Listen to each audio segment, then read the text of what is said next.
আপনারা দেখছেন astrologer doctor Gautam শাস্ত্রীর ইউটিউব চ্যানেল। প্রত্যেকে নিশ্চয়ই খুব ভালো আছেন।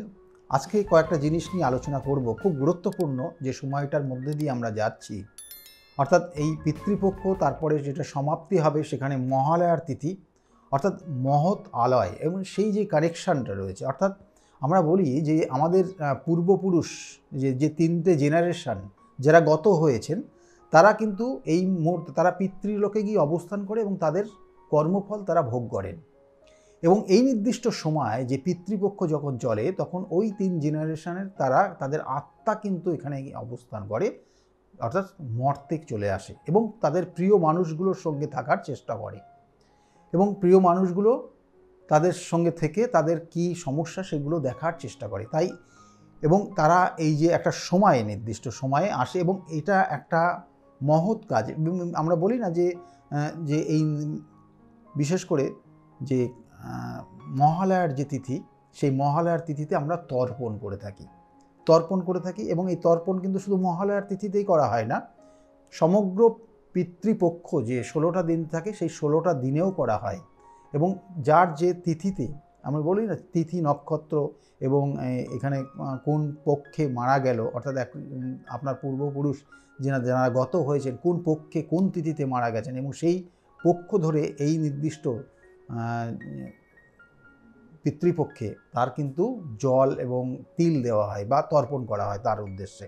তাছাড়াও কিন্তু যারা জানে না বা সমস্তটা একসঙ্গে করার জন্য অনেক সময় আমরা কি করি না, মহালয়ার তিথিতে আমরা তর্পণ করে থাকি। এবং এই যে তর্পণ কথাটা অ্যাকচুয়ালি কিন্তু তপোধাতু থেকে এসেছে। তপোধাতু মানে সন্তুষ্ট করা, অর্থাৎ ঈশ্বর, ঋষি এবং পূর্বপুরুষদের আত্মার উদ্দেশ্যে আমরা জল নিবেদন করে থাকি, এবং তাদের সন্তুষ্ট করাকেই আমরা তর্পণ করে, অর্থাৎ তর্পণ বলা হয়। অর্থাৎ তাদের উদ্দেশ্য আমরা যে ঈশ্বরের উদ্দেশ্যে বলুন, বা ঋষিদের উদ্দেশ্যে বলুন, বা গুরুর উদ্দেশ্যে বলুন, বা পূর্বপুরুষদের উদ্দেশ্যে বলুন, আমরা এই সময়টা কি করি না, তর্পণ করি, জল নিবেদন করি, তিল নিবেদন করি। তাহলে এই যে এটাকে তর্পণ আমরা বলি, এবং সেখানে তৃপ্তি, অর্থাৎ এখানে মেন যে জায়গাটা চলে আসছে, এখানে দেখুন যে কাজের মাধ্যমে, এই যে শাস্ত্র বলছে যে কাজের মাধ্যমে অপরকে তৃপ্তি বোধ করা হয়, তৃপ্তি দেওয়া হয়, তাই হলো তর্পণ।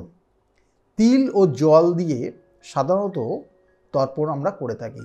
তিল থেকে আমরা কি পাই না, স্নেহ পদার্থ, তিল থেকে স্নেহ পদার্থ তেল পাই, যা স্নেহের প্রতীক। আর জল হলো প্রাণের কিন্তু মূল উপাদান, অর্থাৎ আপনি জল না খেলে আপনারা কিন্তু জীবিত থাকতে পারবেন না। যে কোনো জীবকে কিন্তু সজাগ থাকতে হলে তাকে অবশ্যই জল দিতে হবে। একটা গাছের ক্ষেত্রেও কিন্তু দেখবেন সেই উদ্ভিদটাকে বাঁচিয়ে রাখার জন্য তাকে জল দিতে হবে। তাই জল এবং তিল এই সংমিশ্রণ, অর্থাৎ তর্পণ হলো সর্বব্যাপী প্রাণ শক্তির সঙ্গে স্নেহের মহামিলনের একটা শুভ মুহূর্ত। পিতৃপক্ষের দক্ষিণ দিকে মুখ করে আমরা বলি, দেখবেন যে আমরা এই নির্দিষ্ট তিথিতে পিতৃপক্ষে আমরা কি করি, দক্ষিণ দিকে মুখ করে আমরা আমাদের পূর্বপুরুষদের উদ্দেশ্যে জল নিবেদন করি। এই যে বিষয়টা কিন্তু ভীষণ ভীষণ গুরুত্বপূর্ণ। এবং আমরা বিভিন্নভাবে এই যে তর্পণ ক্রিয়া, আমরা কখনো নিত্য তর্পণ করি, কখনো স্নানাঙ্গ তর্পণ করি, এই জায়গাগুলো কিন্তু সব ক্ষেত্রে রয়েছে। কিন্তু এই মহালয়া কেন, আমরা মহালয়াটা কেন বেছে নিই? আমরা দেখবেন যে সমস্ত মানুষ আমাদের কর্মের কারণে হয়তো সেই মহালয়ার তিথিতে গিয়ে একই সঙ্গে আমরা আমাদের পূর্বপুরুষদের উদ্দেশ্যে সেখানে আমরা তাদের উদ্দেশ্যে তর্পণ করে থাকি। কারণ এই মহালয়ার তিথিটা সমস্ত, তার মানে এখানে বলা হচ্ছে যে আত্মা, অর্থাৎ ওই 3 জেনারেশন, পূর্বপুরুষের 3 জেনারেশন যারা এখনও কিন্তু এই পিতৃলোকে রয়েছে, অবস্থান করছে, তারা সম্পূর্ণভাবে তারা এই মর্তলোকে ফিরে আসে এবং সেখানে একটা মেলা তৈরি করে, অর্থাৎ সেখানে একটা উৎসব তৈরি করে, যে উৎসবটাকে বিশেষ করে মহালয়ার উৎসব বলা হচ্ছে।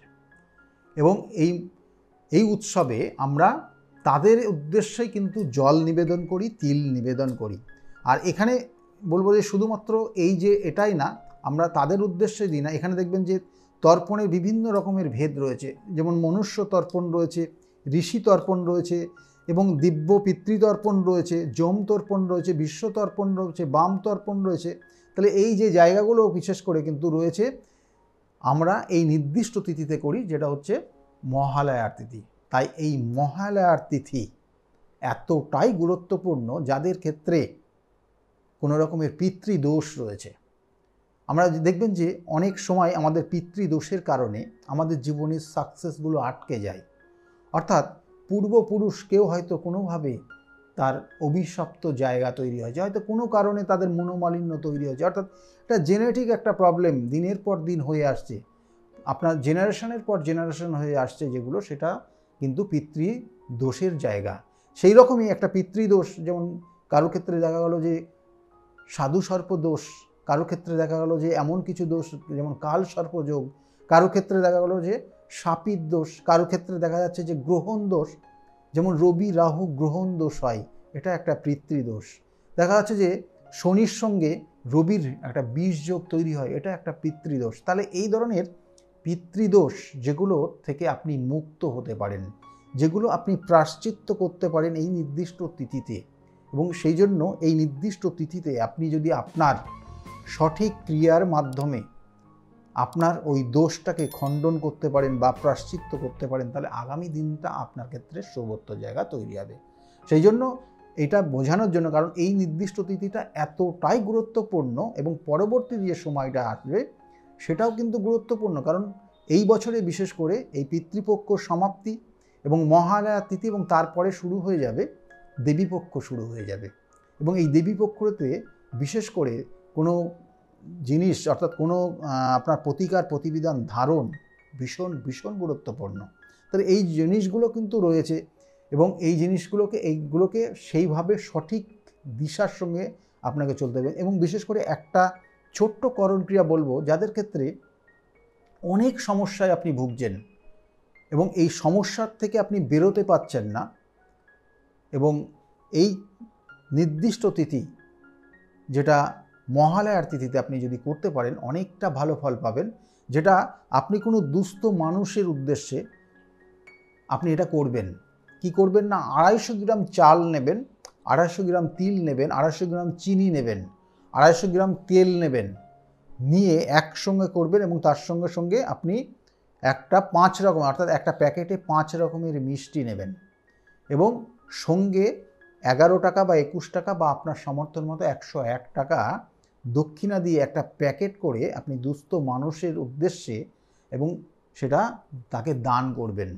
এবং আপনার যে সমস্যা সেটা আপনি মনে মনে বলে তাকে দান করবেন, এবং তাকে শ্রদ্ধার সঙ্গে দান করবেন।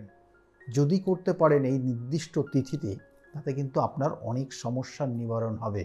এবং বারবার বলি, সমস্যার সমাধান, সমস্যা থাকবে জীবনে, এবং তার জন্য চাই উপযুক্ত প্রতিকার প্রতিবিধান, এবং তার সঙ্গে সঙ্গে নির্দিষ্ট তিথি নক্ষত্র। যদি মনে করেন আপনার ক্ষেত্রে সমস্যা রয়েছে, তার সমাধান করার প্রয়োজন, তাহলে অবশ্যই বুকিং নম্বরে ফোন করতে পারেন। সকলে ভালো থাকবেন। আজকের মতো এই পর্যন্ত। আগামী দিনগুলো প্রত্যেকের খুব ভালো যাক, এই শুভকামনা রইল। নমস্কার।